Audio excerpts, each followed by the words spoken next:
ମୋ ପରିଚୟ ଦେବେ। ଚିତ୍ତରଞ୍ଜନ ଦାସ, ଯୁବ ନେତା ମହାକଳପଡ଼ା। କ'ଣ କହିବେ ଏଥର ମହାକାଳପଡ଼ା ପରିବର୍ତ୍ତନ ହେବ?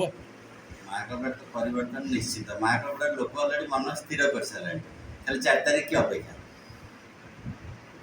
ବିଗତ ଦିନରେ ଦେଖିବାକୁ ଆସିଛି ପରିବର୍ତ୍ତନର ସ୍ୱର ଯେଭଳି ଲୋକଙ୍କ ମନରେ ଆସୁଛି ସେଭଳି ରହିବ ଏ ନିର୍ବାଚନ ସମୟ।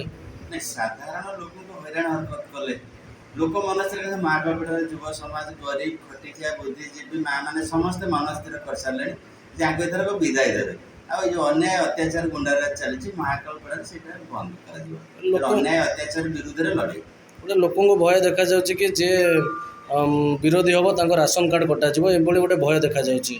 ନା ନା, ଏଇଟା ଖାଲି ନାଟକ ବାଜି ଚାଲିଛି। କାହାର ରାସନ କାର୍ଡ଼ କେହି କାଟିବେ ତାଙ୍କୁ ଏଥରକ ଲୋକ ମହାକଳପଡ଼ା କାଟିଦେବେ। ସେ କ'ଣ ଲୋକ ରାସନ କାର୍ଡ଼ କାଟିବେ? ତେଣୁ ତାଙ୍କର ଯିବା ସମୟ ଆସିଗଲାଣି। ତ ଔଷଧ ବିକଳରେ ତାଟିଆ କାମୁଛନ୍ତି, ଆଉ କିଛି ନାହିଁ। ନିଜର ସ୍ଥିତି ବଜାୟ ରଖିବା ପାଇଁ ଅତି ମାତ୍ରାରେ ବ୍ୟସ୍ତ ବିବ୍ରତ ହେଇଛନ୍ତି, କିନ୍ତୁ ସ୍ଥିତି ଆଉ ମହାକଳପଡ଼ା ଲୋକ ବଜାୟ ରଖିବେନି। ମହାକଳପଡ଼ାକୁ ଭାଗ ଚାଷ କରିବା ପାଇଁ ଆସିଥିବା ଲୋକ ମହାକଳପଡ଼ାକୁ ଜମିକି ପଟ୍ଟା କରିବାକୁ ବସିଲାଣି।